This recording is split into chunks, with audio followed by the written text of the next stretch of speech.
Hi friends, this is Raj again from South California from Christ's Words First Ministries.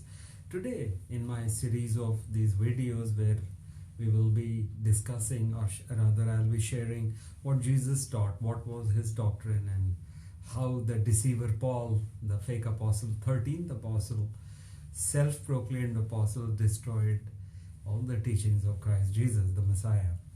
This man came by his own proclamation.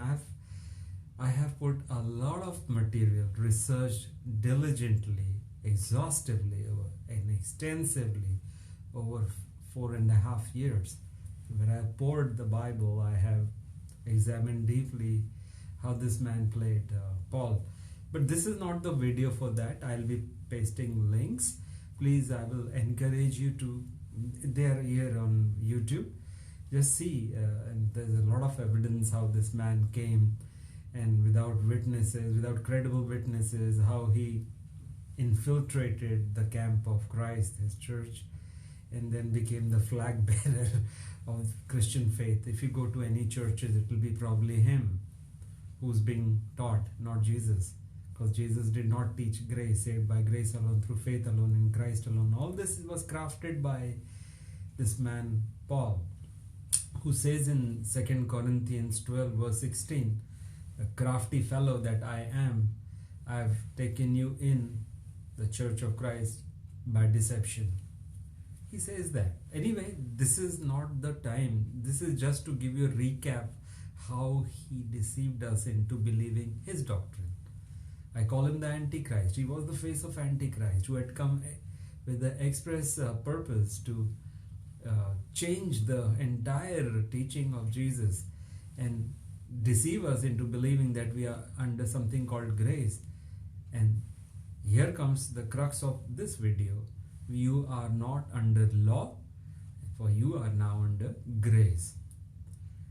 He taught us in such a way, deceived us if you will, that we now, all the churches, most of them, at least 99%, even more, would be teaching that you are no more under the law. It died, you are now under grace because Jesus died on the cross. But did Jesus say that? Before crucifixion, after crucifixion? He came back after crucifixion, spent time with his disciples, gave some more teaching, including the Great Commission, Matthew 28:18-20, where he again points out that obedience doesn't talk about grace. Did you know Jesus never ever mentioned, even uttered the word grace in his entire ministry, spanning 3.5 years, where he taught millions? Did you forget? And then he died on the cross. Unless people say that he had not yet died, glorified. He was not glorified, so he didn't teach grace. Really? Then he came back. He was glorified. Post-resurrection. After resurrection, he came back. Now it was done. The death on the cross of the Christ had happened.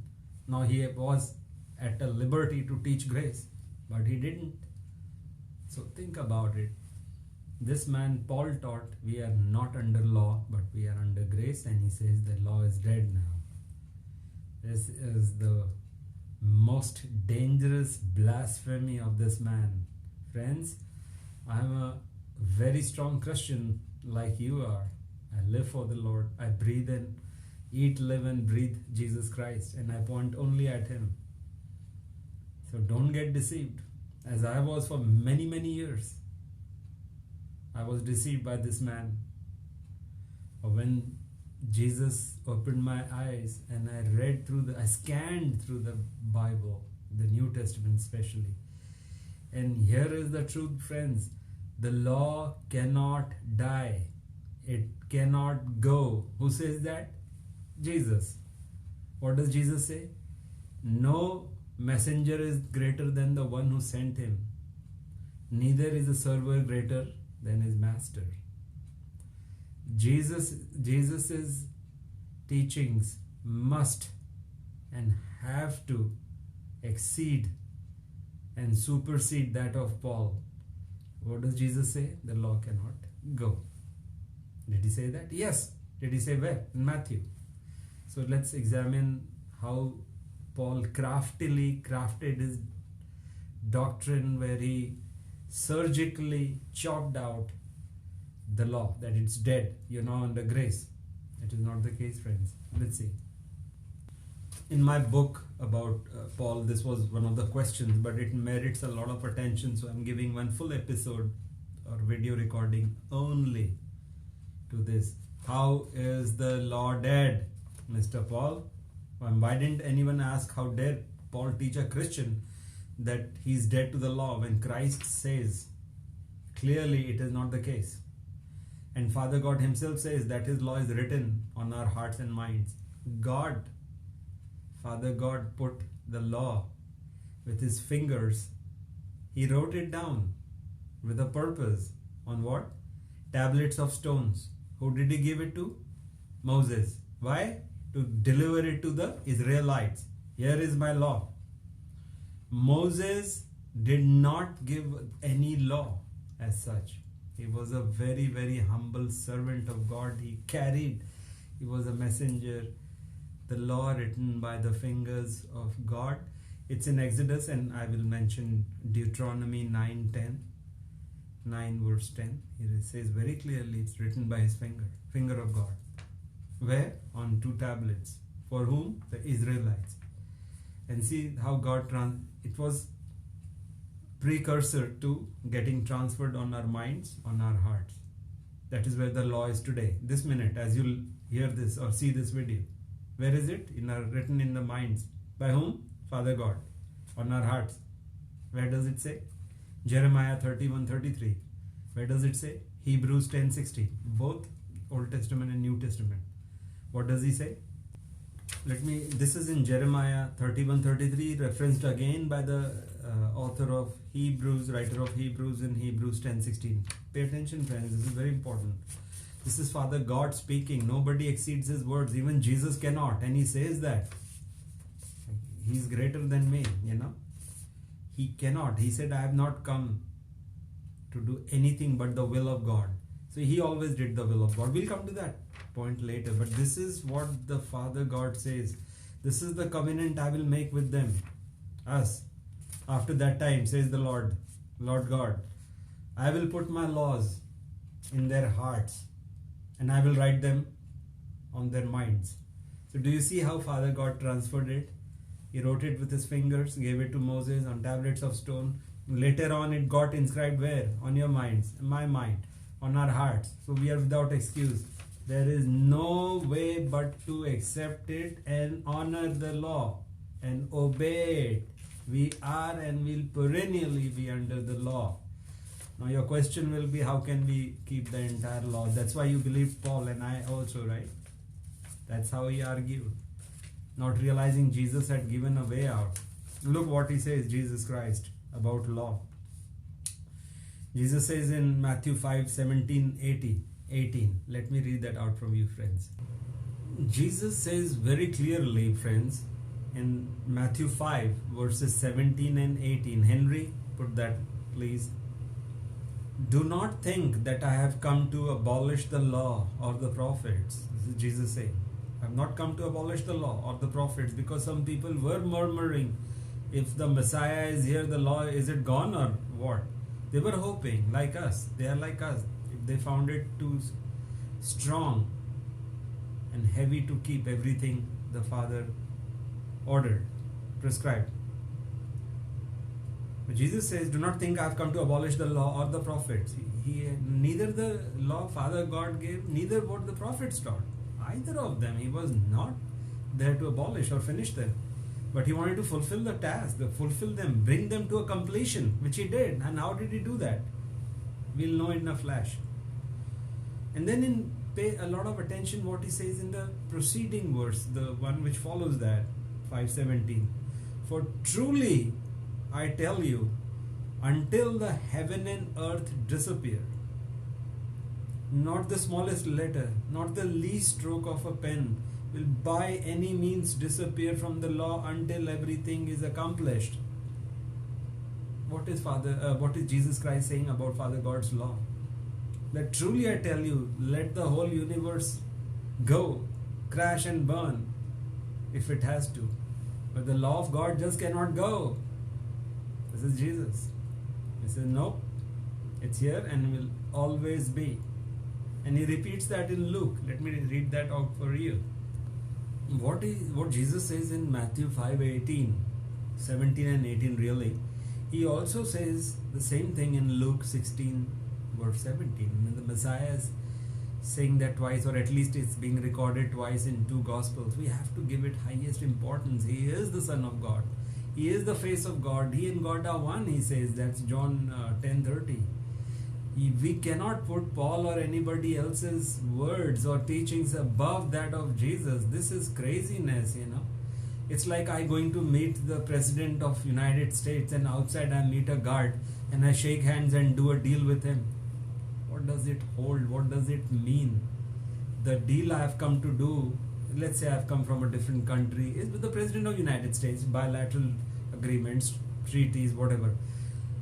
By stopping and at the guard level, the first level itself, and then shaking hands, let's say his name is Mick or something, let's shake hands, Mick, I'll do this for your country, you do.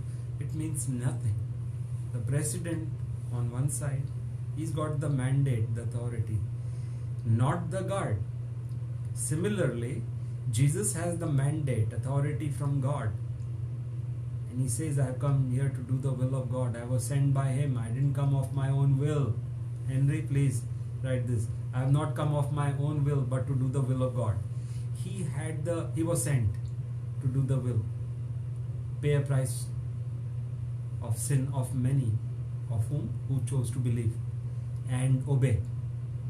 What does Jesus say? John 14:15. If you love me, you shall obey my commands. What does he say in Matthew 28:18-20?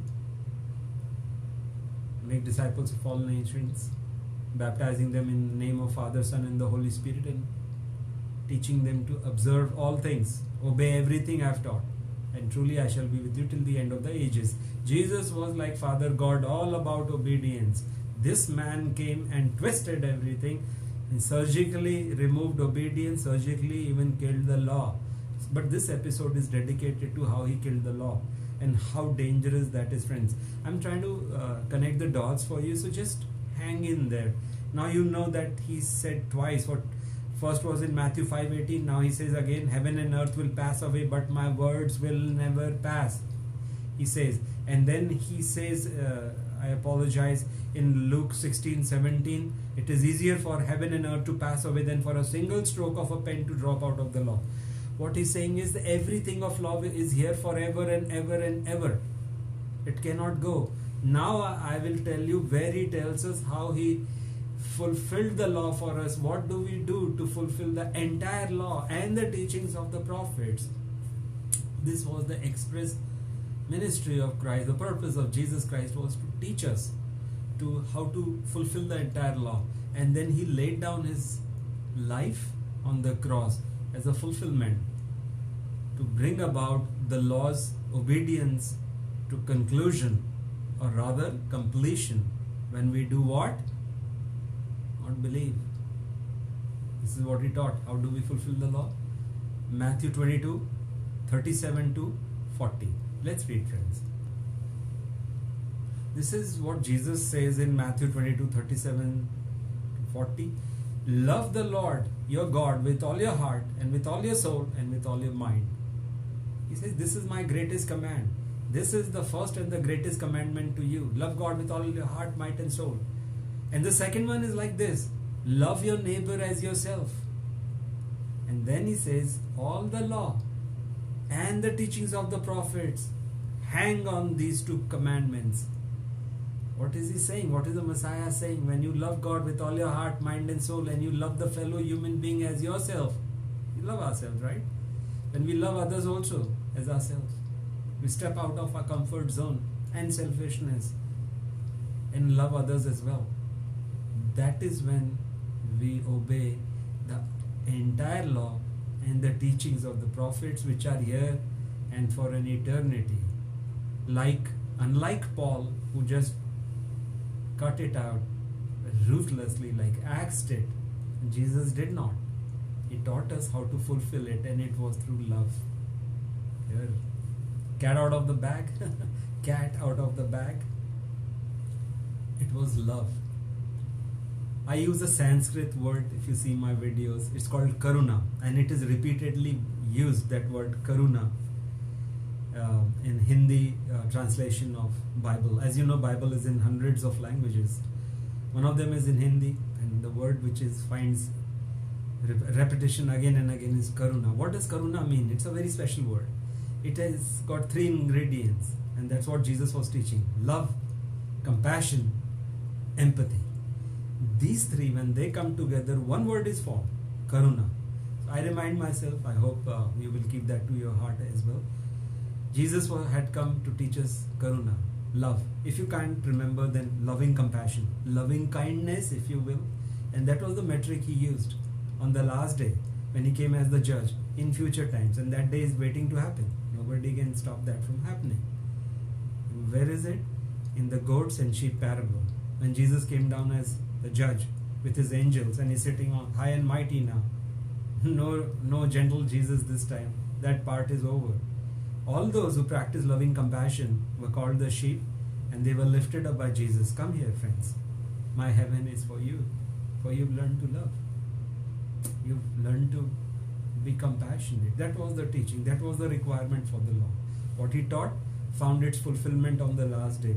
All the believers and others who didn't have works of loving compassion were rejected or condemned, if you will, on the last day. Read that, friends. Read it again and again. Matthew 25, 31 to 46. Henry, please put it on the screen. Matthew 25, 31 to 46. He repeats it. Please repeatedly read. I apologize.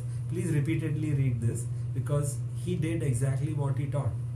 He used the metric. Only one criteria was used. Do you have acts of loving compassion? Did you turn away from sin? This is the gospel, friends. This is the truth. Not what Paul taught, that believe and go to heaven. Then why were these people rejected, Paul? Why were the goats rejected? Why didn't Jesus teach we are something under grace? Why didn't he utter the word grace? These are very burning questions, because you guys have to think how dangerous it is to kill God's law. Like I've explained, Deuteronomy 9:10, law was written by his fingers. Jesus said nothing in the universe can change it or make it go or disappear. It is there forever and ever. The way out is karuna, loving compassion. You got the deal, friends? As simple as that. Turn away from sin, turn to what? Carrying the cross of Christ. Matthew 10 verse 38. Pick up your cross, deny your flesh, follow me daily. With the cross of Christ on our shoulders, his righteousness, we turn away from sin and turn to loving compassion. As simple as that. It's not very hard. It's beautiful to practice loving compassion. Try it. It's the most beautiful thing on earth. My life found its meaning and purpose when I realized this man was teaching loving compassion. Jesus Christ, which was ruthlessly uprooted like you uproot radishes and carrots and thrown away. All that is left is believe and enter heaven. Here is your visa, here is your stamp, here is your ticket. Now wait in the lounge of heaven once you believe. No, they were rejected. The goats were those kind of people. They were Paulians. They believed in Pauline doctrine, and it flopped on their faces. What did Christ's brother James say to Pauline teaching? Did you know? In my due diligence, in my research, I found out that the 19th century scholars came to the conclusion, Bible scholars, they were furious Bible readers, they came to the conclusion that the book of James was written as a rejoinder in response to blast this blasphemy of this Paul, that you have been saved by grace alone, through faith alone, in Christ alone, what is called the sola fide doctrine. Because he says that and he says that in Ephesians 2:8-9, favorite of the church, that you have been saved by grace and not by works, lest no man may boast. Saved by grace through faith, not by works, lest no man may boast. Now, if you take out works, what is left? James 2:20, he comes down so heavily in the whole book, but I will quote James 2 verse 20. Henry, write that down. You fool, don't you know faith is dead without works? What does Jesus say? All those trees which do not bear good fruit us will be chopped out and burned. Simple and straightforward as that. So friends, coming back, we'll not go into Paul. That disturbs me. I've written a lot. I'm planting links. You check it out. This episode is exclusively devoted to the fact that God's law cannot go. Now we just examined it. Just cannot go. Jesus says it can. Matthew 5:18, and then he says in Luke 16:17, not the little, forget the whole law, even the little part cannot go. Now quickly, let us quickly examine what Paul has said. Look at his blasphemies I've collected for you. Mostly are in Romans and other places. Don't read those 13 books, friends. He will make sure you're damned on the last day. He'll pull you down to the abyss of hell where he's heading. Because he is an express servant of his Lord devil. That was the man who met him on the way to Damascus. That is where they hashed a conspiracy. Let's deceive these guys because we cannot control the flight of people to Jesus Christ. They were thronging to him in tens of thousands of numbers. You know how brutally Paul had tried to, even there were murders involved and brutal suppression. What happened? They couldn't control. They were going out of control. These guys, the Christians, they were just exploding in numbers. So what they do? What does devil do? And Paul, his servant, they do what they've always done: deception. They said, let's deceive these guys. We can't beat them. Let's drag them into hell. Let us teach them law is gone. Let's take advantage of Jesus' physical absence. Jesus is gone, ascended. There's nobody here except the apostles who were poor people. They were going everywhere with the gospel of Christ. Not one of them taught the ministry, in their ministry, saved by grace alone, through faith alone, in Christ alone. Do you know that? They didn't. They didn't know there was another man being appointed, a 13th apostle who could never have been. Read Revelation 21:14. Only 12 apostles were honored. Who's this 13th man? Who's this 13th man? Because the 12th man, Matthias, was appointed by Jesus. Read Acts 1:15 to 26, I believe. Read that. Jesus appointed Matthias. If he had a problem with the 12th man, he would have said, look guys, don't appoint anybody. I have got a 13th guy in mind, Paul. But nothing. In fact, he had given a heads up, a warning. Beware of the yeast of the Pharisee. And we did exactly the opposite. We believed Paul. What does Paul now, coming back, how he killed the law of God? This is the most dangerous blasphemy, friends, in the whole Bible. This is the worst of what Paul taught. And please don't believe this. Let us see what Paul speaks about how the law is gone. Nobody dare say that. Nobody dare. Oh, you are gone. You know what happened to the Jews who did not obey the law. What happened to them? What calamities came their way? The temple was destroyed. They were destroyed, uprooted and thrown away into exile. What happened to some of their wives and mothers? They had become cannibals. You cannot break God's law. Even worse is to say God's law is dead. And Jesus Christ flatly denies. Did you know Jesus has no authority to kill God's law? Nobody has. Guys, take it in your mind's heart so that you are not deceived anymore. The way out is karuna, loving compassion. That will be used. That was used. Matthew 25:31-46. I'm giving you the future day of judgment. This is going to happen. Nobody in this universe can stop. That's what Jesus says. My words cannot disappear. The heavens can go. My words cannot. What does he say? I will use the metric of what? Loving compassion. Acts of loving compassion. This is the time, friends. This is the moment. Turn away from sin. Turn to what? Loving compassion. That doesn't mean you go and hug everybody and tell them I love you. No. Operate and exist from the premise of love. What does 1 John 4:8 say? Whoever does not know how to love does not know God, for God is love. 1 John 4:16 he repeats, God is love. What does David, the man after God's heart, say 40 times at least in the Psalms? Unconditional love of God. He calls it unconditional love. Then he says, your love endures forever.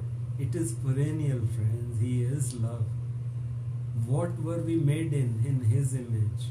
Are you connecting the dots? We were made to learn to love and turn away from sin because He is sinless. He wants us to be Him, making us in His image and giving us a will to choose. Now we have to choose, because our forefather Adam made the huge blunder of disobeying God, and when Eve ate from the fruit of the tree of good and evil, they knew. Then they had to make a conscious decision, which we have to now. What was that? Turn away from sin, turn to pure, unconditional love, aka Karuna. Love, compassion, empathy. That is the message. Now you know why few. Jesus says, many are called. Henry, please put it on the screen. Many are called, but few are chosen. Who are these few? They are the sheep. Who are these sheep? Who practice loving compassion. Friends, I do not charge a single penny. I believe in whatever Jesus teaches is the truth.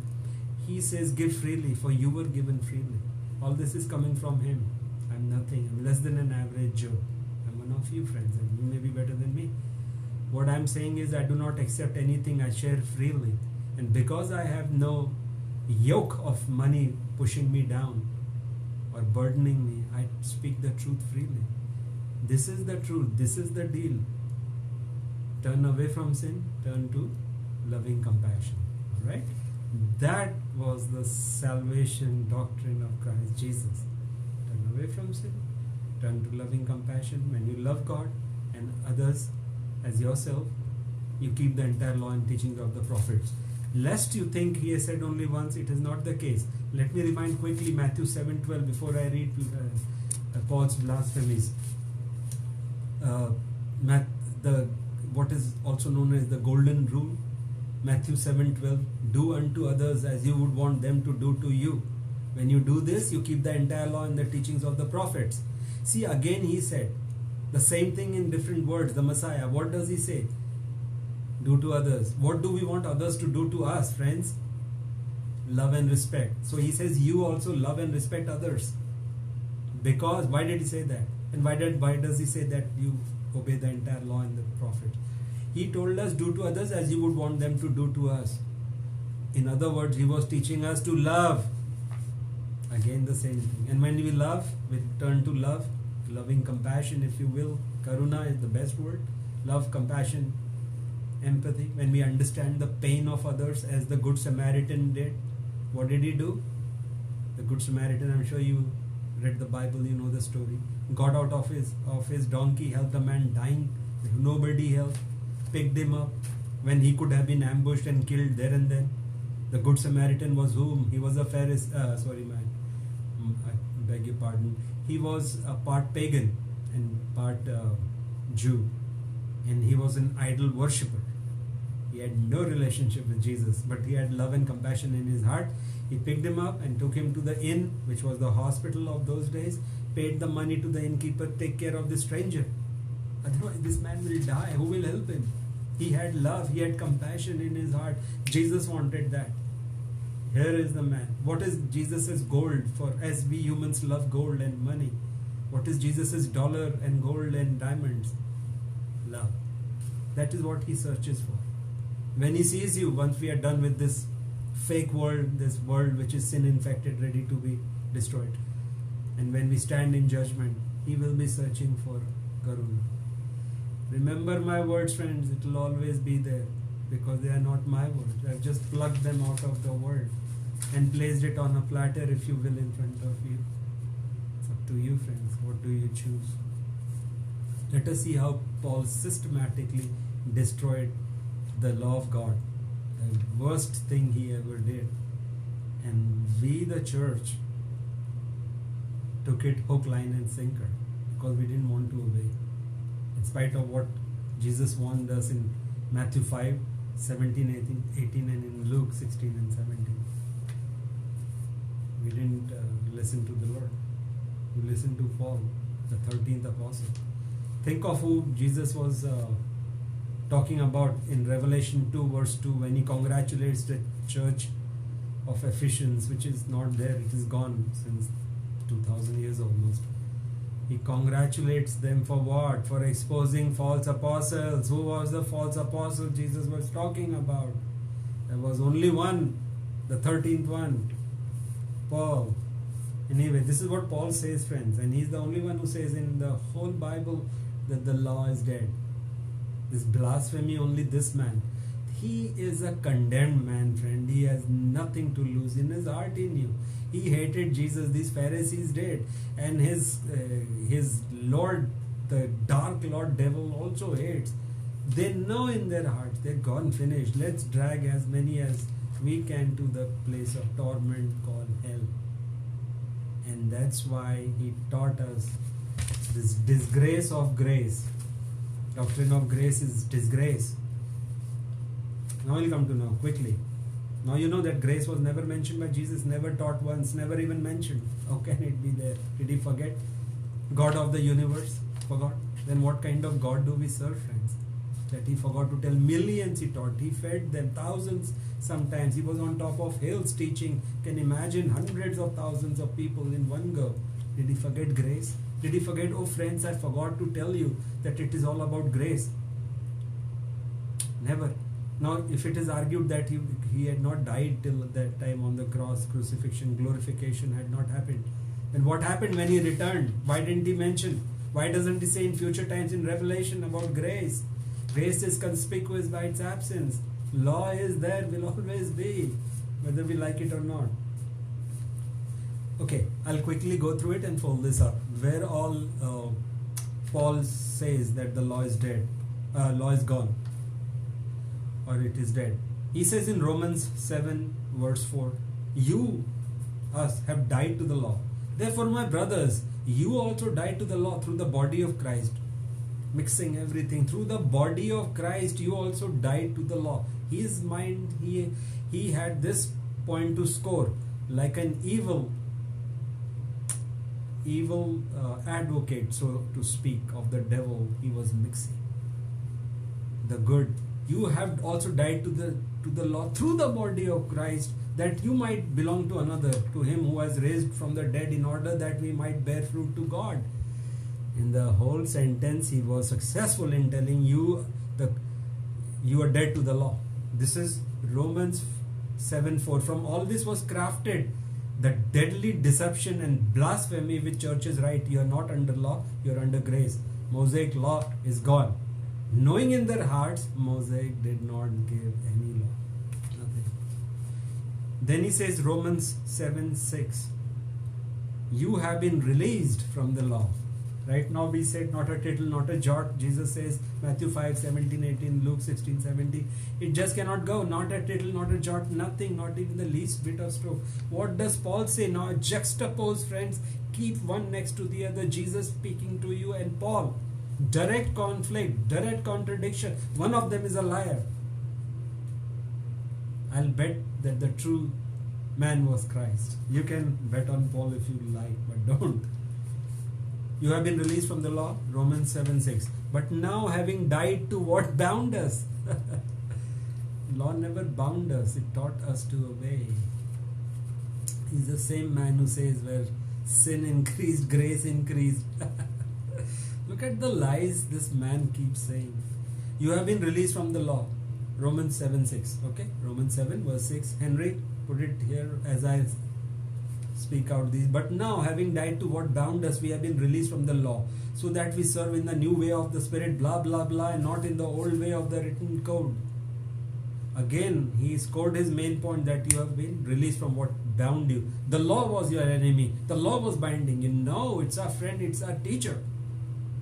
Law is everything. It's beautiful. Doesn't Psalm say? Why would David contradict this Paul then? David says it's the most beautiful thing ever. Henry, the verse, please. Law is beautiful. Then let's go to Romans 8:2 quickly, friends. You have been set free from the law, says Mr. Paul. For in Christ Jesus, the law of spirit of life has set you free from the law of sin and death. He calls the law of God sin and death, and you have been set free from the law. That's Romans 8 verse 2, Henry. Now the next one is Romans 7 4 to 11. For sin shall not have dominion over you, for you are not under the law but under grace. Here comes out the Pied Piper, the evil Mr. Paul. You are not under law, you are under grace. This grace word was never used before Paul. He introduced the churches to the concept of saved by grace alone. Here it comes out. This is what was taken in hook, line and sinker by the churches, this blasphemy of devil. And we were taught the doctrine of devil in our churches, and that is what we were raised on primarily. The devil's doctrine of deception. D.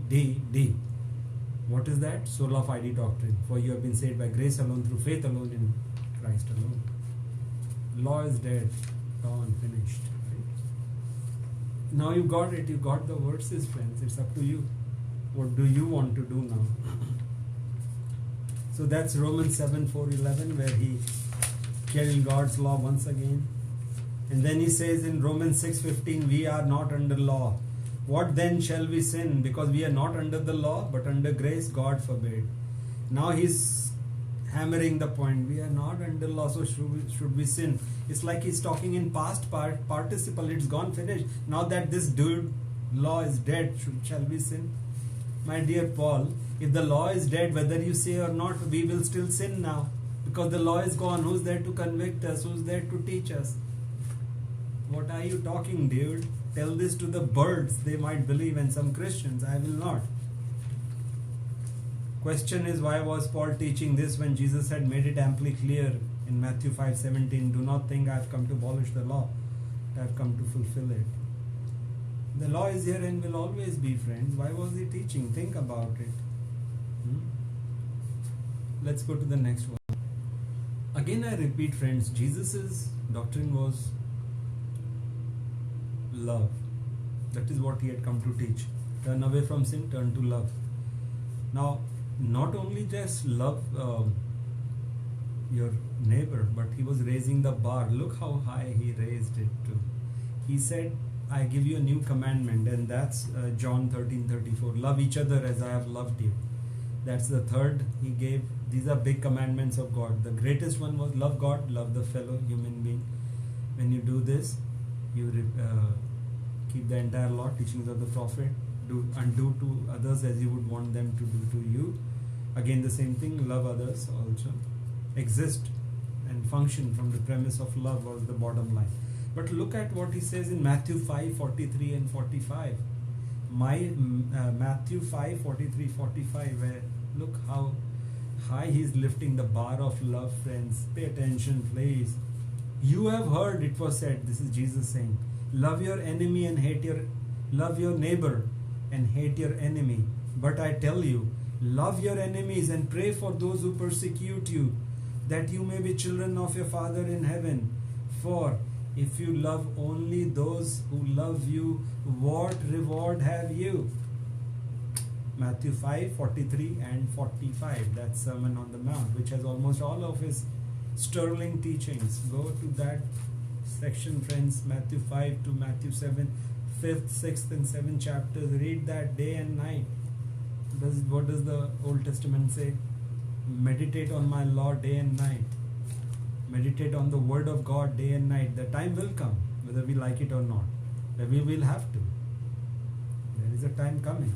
It will be eternally focused on the word. Who's the word of God? Jesus Christ. Where does it say? John 1, right? So he was raising the bar. Do not just love other human beings, even your enemy. He was raising the bar so that nobody gets out of our love, that he was saying that love all people. Don't fool yourself, don't get deceived. Love everybody, because he's love. Love had come to teach what? Love. Jesus is love. God is love. He could never have taught anything else, friends. What is this grace and what is this disgrace? Grace has, by the way, some 100 synonyms. The only one I recognize is love. That's all this Paul's grace is useful to me. Though I can assure you he was not talking about love. He was saying the grace emanates from the cross and imputes to you when you believe. And this doctrine took a terrible hiding, a horrible beating, and crashed on its face on the last day, on the day of judgment, Mr. Paul. How do you explain that, teachers of churches, pastors? With due respect, I ask you a simple question. Why do you teach this flop, failure, diabolical doctrine of grace? Saved by grace alone, when it did not work on the last day, Matthew 5:31-46. Jesus rejected this doctrine, never taught it. Why do you teach it, friends? Teach what Jesus taught. He taught karuna, love, compassion, empathy. So guys, with this I fold this up. Thank you for taking time out and listening to this. I appreciate. Check out the links. If you like this, do share it with other brothers and sisters. In fact, everybody, can you imagine the number of people across the world from different religions and different faiths flocking to Jesus once they know it is not religion? It was about love. Turning away from sin, turning to love was the teaching of Christ. Karuna was the teaching. You can imagine how many will come to Jesus. By teaching you believe and you go to heaven, all this is nothing but heresy. Heresy of the Pharisee. Paul the Pharisee, Saul the Pharisee. He was Saul the Pharisee who changed his name to Paul. Paul means short. And he fell short. He was always falling short. He was a terrible persecutor, blasphemer. Anyway, with this I end, friends, and I hope you will share the word. As it is not to get likes and all. I'm not interested. The truth of the Lord. I'm his servant. I'm his German shepherd. I'm his watchdog. I am here to call the bluff of Paul, at the same time point at what Jesus taught. It was love. Share it, friends, so others may also come to Christ. Others may also turn away from their sinfulness, and it is very important to turn away from sin and practice karuna. Thank you, and God bless you guys.